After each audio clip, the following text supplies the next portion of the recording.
आवश्यक है, लेकिन कानून आपने लागू कर दिया, उस प्रकार के संस्थान, उस प्रकार की हाई क्लास लेबोरेटरी का अभाव उन क्षेत्रों में देखने को मिलेगा जहां पर लोगों ने अभी तक कार्य नहीं किया।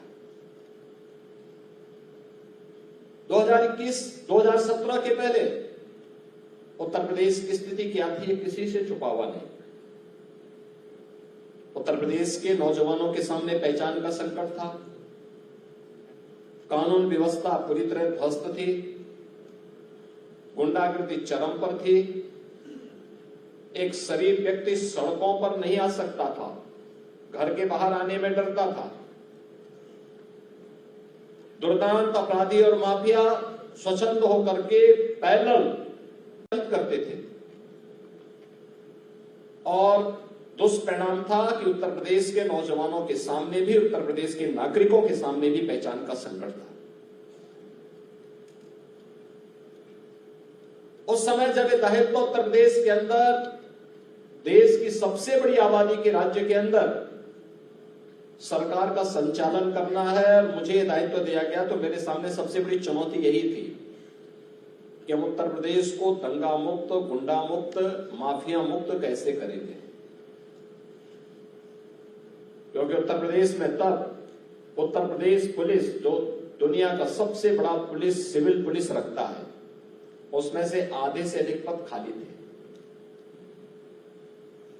पुलिस की भर्ती की प्रक्रिया को पारदर्शी तरीके से संपन्न भी करना है, कैसे होगा। और फिर जब सरकार ने कार्य करना प्रारंभ कर दिया, और हम लोग हमेशा इस बात को मानते हैं कि जहां चाहा वहां राह, अपने आप रास्ता बनता गया। 1,54,000 से अधिक हमने पुलिस कार्मिकों की भर्ती की, पूरी पारदर्शी तरीके से की।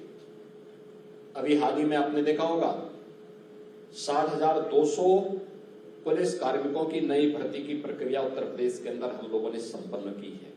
और ये प्रक्रिया कितनी पारदर्शी तरीके से हुई है। 50 लाख एप्लीकेंट थे और पूरे शानदार तरीके से पूरी परीक्षा संपन्न हुई है, परिणाम भी घोषित हो गए हैं। ये सारे कार्यक्रम आगे बढ़ रहे हैं। अब प्रदेश के अंदर जिस रूल ऑफ लॉ की बात की जाती है, उसके लिए उस प्रकार का माहौल पैदा करने के लिए उस प्रकार का वातावरण हमें तैयार करना है। कैसे कार्य होगा? मैंने कहा मैं आपकी बात से पहले ये मुझे अनुमान लगा रहा था कि हो सकता है कि पुलिस ने किसी की लैंड पे कब्जा किया होगा, लेकिन आप तो उल्टा बोल रहे हैं कि पुलिस की लैंड पर कोई भूमाफिया कब्जा कर लिया, इसका मतलब वो कोई दुर्दांत भूमाफिया होगा। उन्होंने कहा, मैंने कहा कितनी लैंड है? पहले मैं भी सोचता था 2, 4, 5 एकड़। उन्होंने कहा 120 एकड़। मैंने कहा 120 एकड़ पर? कहा हाँ, उसने लैंड रिकॉर्ड में सब अपना नाम दर्ज करवा लिया और सब इल्लीगल है। मैंने कहा इसकी पूरी फाइल तैयार करो।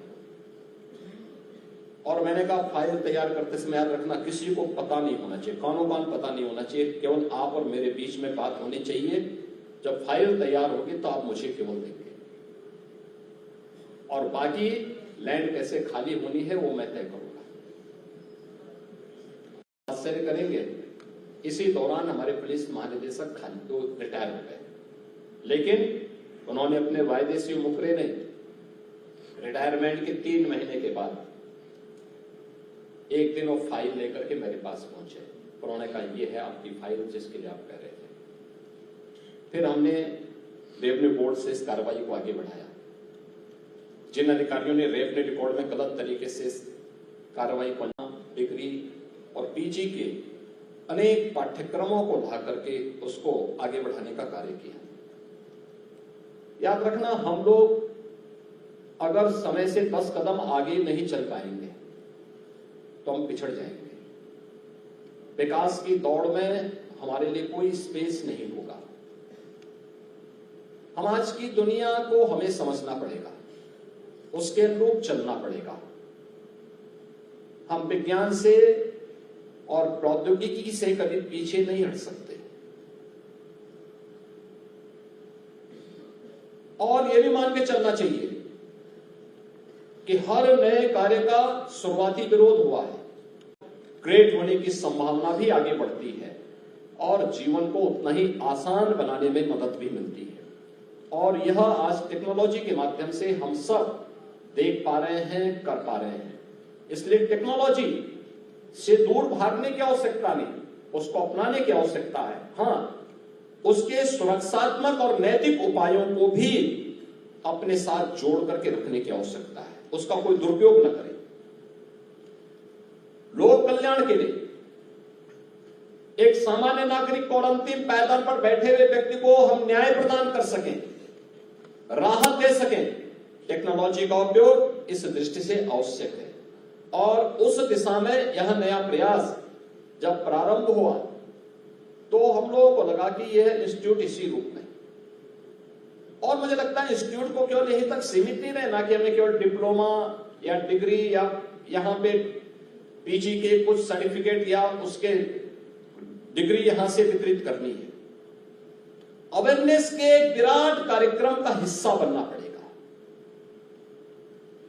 देखिए, आप लगातार देख रहे होंगे समाचार पत्रों में, टेलीविजन में न्यूज तो आते हैं, लेकिन उससे बचाव के लिए हम लोगों ने साइबर सिक्योरिटी और साइबर फ्रॉड्स को रोकने के लिए या डिजिटल अरेस्ट को रोकने के लिए हमारे स्तर पर या उन स्तरों पर क्या कार्रवाई हो रही है। हर दिन हो रहा है, हर दिन ये मामले आ रहे हैं। यानी टेक्नोलॉजी कहां तक पहुंची है।